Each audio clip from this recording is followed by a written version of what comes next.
All right, well, thanks for joining me today for our Young Investor Society teacher tutorial. I'm going to be going through the Young Investor Society program, what it looks like on your end and what it looks like on your students' end, a couple of things that they're going to be learning throughout our program, a couple of different club options, as well as learning independently on their own, and also going over our program events. So let me go ahead and get started. All right, so just a little bit of background about Young Investor Society. We are an online enrichment program. We focus on teaching financial literacy skills through personal finance programs and stock market programs that emphasize a long-term approach to investing. We really emphasize the importance of saving and investing in their retirement and for their future. A little bit of background about Young Investor Society. We're currently in our 6th year. We're a nonprofit organization started by James Fletcher. James is a portfolio manager at AP Asset Management, as well as our founder. He founded YIS with a few of our original board members as a way to give back to communities that didn't have access to financial literacy programs. He actually visited a school in inner city Los Angeles, talked about finance and investing, and the students were super engaged, super interested, and come to find out there was nothing like that in that area. And even more than that, personal finance isn't taught as a standalone course in many of our states. So our mission is to provide quality financial literacy education and programs to students from all backgrounds and all socioeconomic levels. We aim to teach finance and investing skills that will last a lifetime and empower students to take control of their financial future. We've identified some key problems, and this is our solution for them. So in reality, 2/3 of all high school students fail a basic financial literacy test. Also, only 6 states in the US require a standalone personal finance course to be taken in high school. I'm in California and we do not have a required course. Alabama, Iowa, North Carolina, Tennessee, Utah, and Virginia are currently the only states who offer a course that's required to be taken in high school. A couple of the other problems we see in finance: minority representation in professional finance positions is only 28% in the United States. Another one for women, representation in finance was only 20%. So we're really trying to focus on upping those percentages and exposing minorities and women to finance careers. And this is how we think we're going to get there. So along with our programs, we've launched our Access Initiative, which basically provides access to free quality financial literacy education, mentorship, STEM career education, and scholarships to a variety of talented students in under-resourced communities. 90% of our YIS members successfully pass a standardized financial literacy test. Our minority representation in our organization is 67%, and our women representation is 54%, well above the averages for financial careers. Here are some of our programs and what they look like. So all of our courses have lesson plans that are downloadable from our website.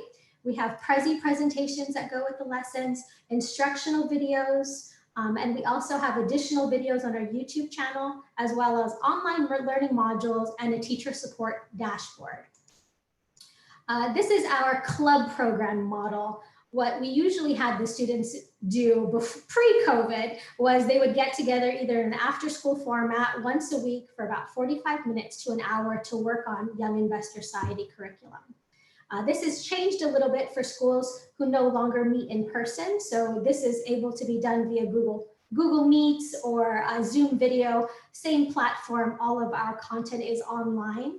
We also have an influx of students who are registering to do our program on their own as an independent study learning course. So all of these different flexible avenues are available to you and your students. We also have teachers that pick lessons and courses to use in their day-to-day instructor programming. So if you currently teach a personal finance course, you are more than welcome to download our content and teach that to your students. All we ask is that every student working in our curriculum is registered on our website.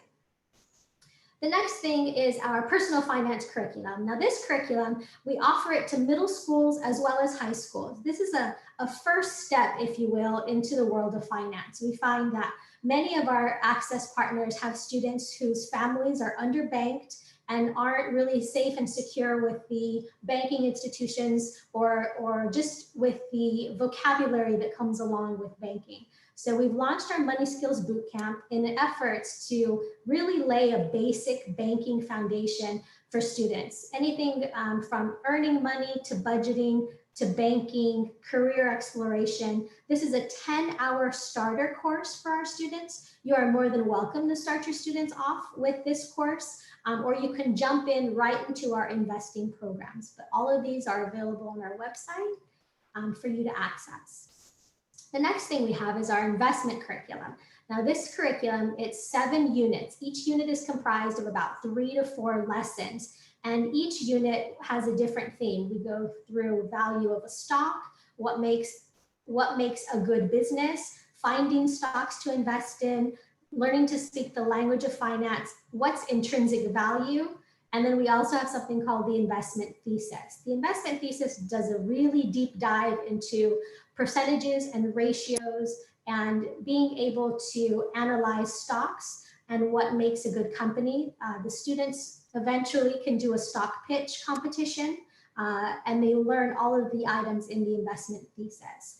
We also have YouTube videos for each of our lessons on our YouTube channel as well. These YouTube videos are instructional videos. So if a volunteer or teacher advisor isn't exactly comfortable with some of the topics, some of our topics, range from finance ratios. And if you're not 100 completely knowledgeable in those fields, do not worry. The instructional YouTube video will take over and teach those concepts to your students. So anyone can pick up this course and deliver it, no matter what your background. You can be a math teacher, you can be an English teacher, a science teacher.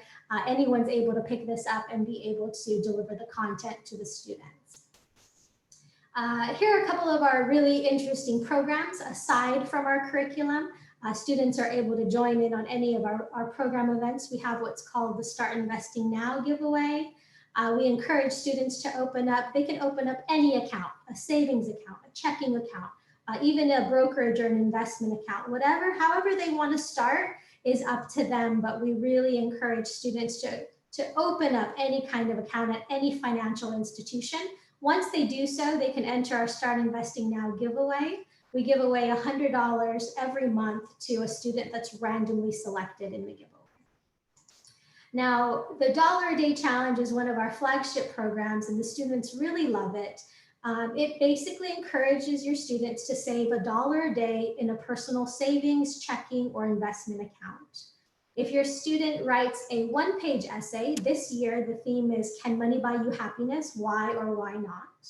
We select 100 students to do a scholarship match, and we match them up to $365 for the year for our fall entries and $182 for our spring entries. So this year we'll match 100 students, 50 for spring, 50 for fall, and all they have to do is start saving and investing their own money. So if they can save $182 by June, we will definitely match that for them.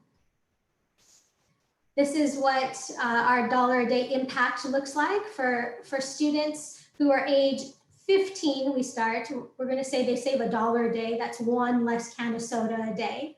If they put it into a brokerage account, which is just your standard S&P 500, this is what it looks like when they're at age 70. Their net worth would be about 1.5 million.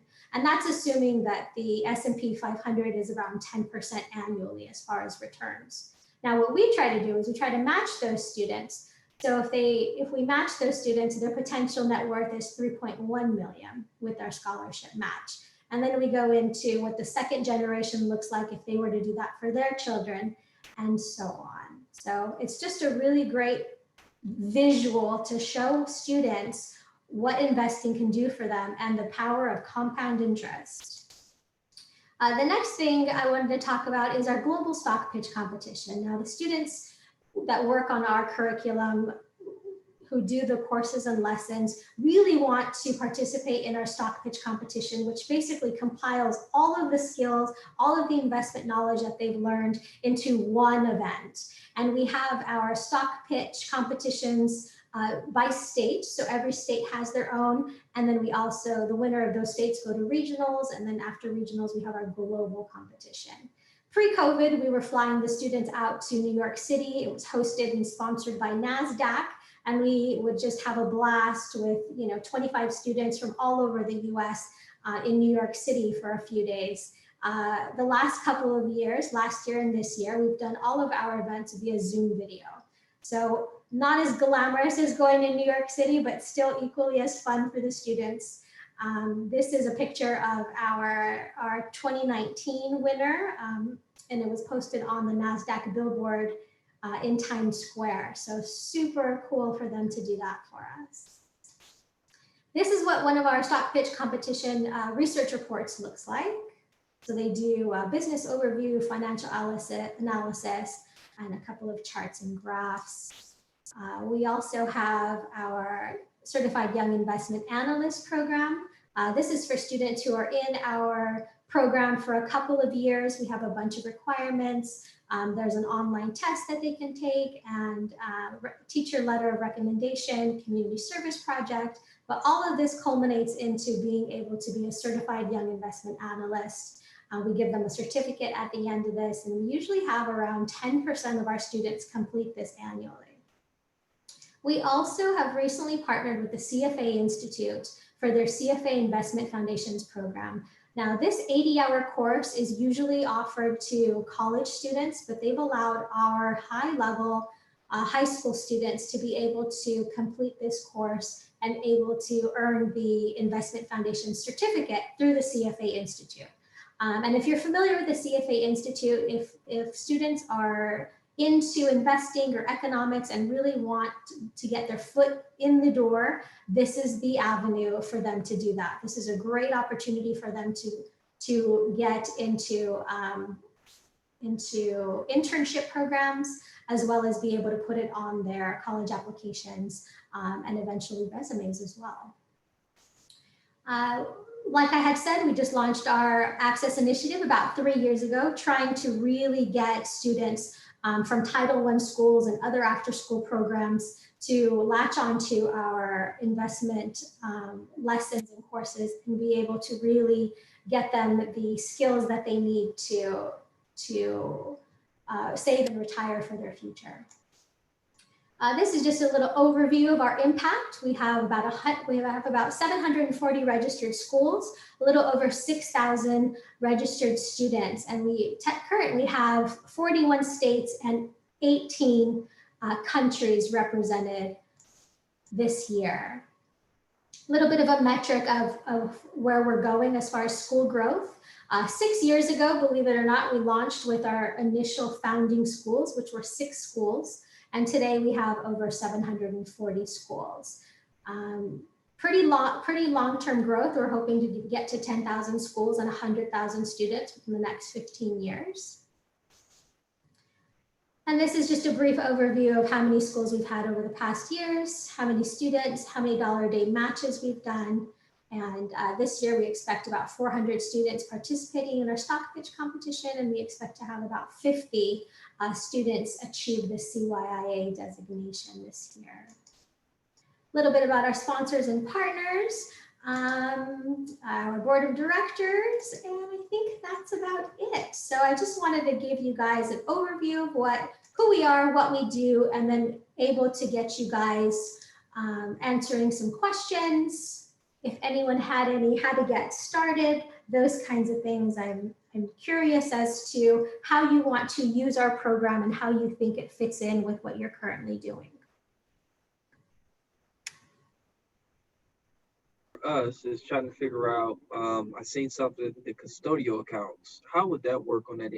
What are some of the best practices that you guys have with the custodial accounts? Because I know for us, I don't, as you said, a lot of our kids might not have access to the banking piece or need, we deal with a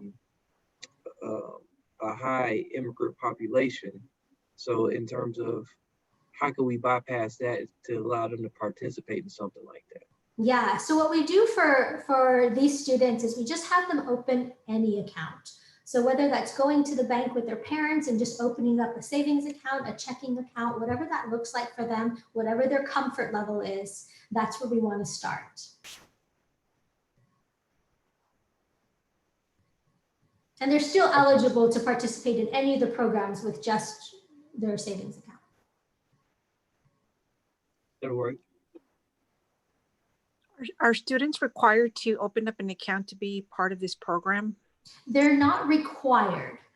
We don't have any requirements as far as opening up an account. The only thing is that it's a prerequisite to some of the programs. So the $1 a day challenge and the Start Investing Now do require some kind of account to be open, but all of the other courses and lessons and everything else that we offer does not. I think this would be great to help support the CTE department as far as requiring the students as far as mandatory. Many schools have like a mandatory class, such as, they have to have 1 year of PE, or they have to have 2 years of a foreign language. But I think if all schools within the Dallas ISD, if they require it to have financial literacy, the first year when they step in, and this also can help with marketing our NAF program as well.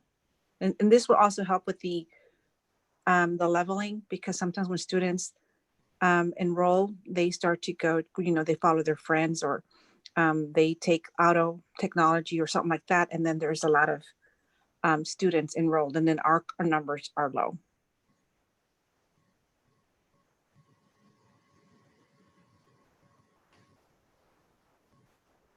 Ms. Garcia, I can tell you this as a advocate for financial literacy, until the legislators actually decide that it's important, I think we will never have that issue. One of the things that I've been proposing for the longest is that they switch the economics, because the way they have it set up is those students will do economics first for like maybe that first 3 quarters of the year, and then they'll do the last quarter on personal finance.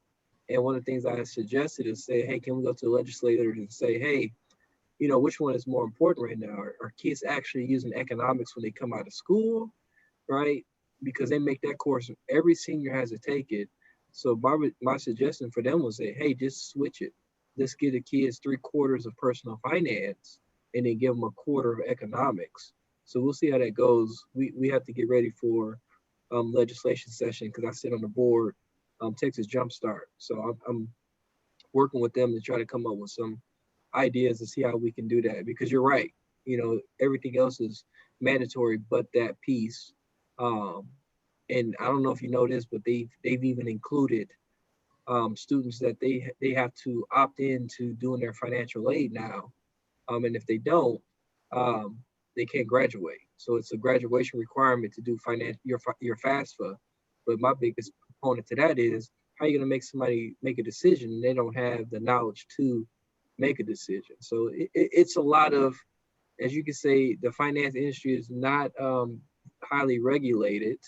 So we're really trying to work hard to try to figure out how can we better benefit our students here in Texas. And I can see that there's a need, because I've had students come up to me, how do I open up a brokerage account? Because I'm interested in investing, because I've been pushing that heavily. And my son, he's only 22 years old, and he's actually invested in the market. Any money that he has left over, if he's got $500, he throws it into the market. So there is a need for sure. And I have students actually coming to me and asking me how do they get started? Yeah, so unfortunately for high school students, the only way to open a brokerage account is through a custodial account, which means their parents have to open it for them. The students actually aren't allowed to trade on their own without a custodial account. They need that parent oversight to be able to do any kind of trades, even if it's just putting money into their brokerage account. So that's why we say a custodial account is great for students under 18 years old. Any questions about the courses or curriculum? I know I kind of went over that maybe a little fast. I just want to reiterate that all of our courses and lessons are online. So once the student registers, you register as a student on our website, teachers can register as teachers on our website, and you have access to what's called the YIS Portal, where all of our courses and lessons are. Once you go into the YIS Portal, you have the options of choosing any of the lessons, and the lessons are all online. You basically click through and it shows you the different presentations for the lesson. The video has a quiz at the end where students can test their knowledge before it lets them go on to the next lesson. So super easy to use, very much turnkey. A lot of our students have success doing it in groups with other students, with the teacher advisor, as well as teachers teaching some of the content in their classroom. I think these are great tools because just creating assignments on some of those lessons can be kind of time consuming, especially for the ratios. And then we don't want to give them a replica of what they've learned for principles of finance. Okay, so students probably may get bored with that, but this will help, having with the student engagement piece. Because they're seeing it from a different perspective, and also it targets some of those advanced lessons like those ratios. And then I remember that you mentioned during your slides that there's also videos that actually can, walk the students through it. Yeah, so we've found that a lot of our teachers don't have a finance background. A lot of our teachers are English teachers. A lot of our teachers come from non-finance industries. And we really wanted to give them some options in how to teach this content. So our founder is the one who's created all of our videos. And like I said, he's a portfolio manager, so he knows how to teach kids investing. So the teacher basically will just push play, and it's a 10 to 15 minute video on a topic, and then the students are ready to go through the rest of their lesson and take the quiz. So it's really great for those teachers that are kind of on the fence, because believe it or not, I have a lot of teachers who are uncomfortable with some of the finance topics because it's just not taught in schools, and it's not even taught in colleges unless you really take interest in finance and economics in college. You really don't get this material anywhere unless you seek it out. Well, I guess my question would be, are you guys going to sign up?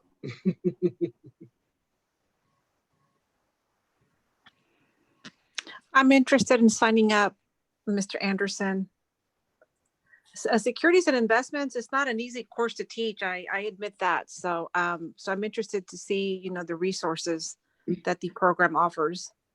And that's one of the reasons I asked Christine to kind of do it for my securities and investment teachers, because I taught securities and investments, but I have a securities background, so I can kind of put some things together.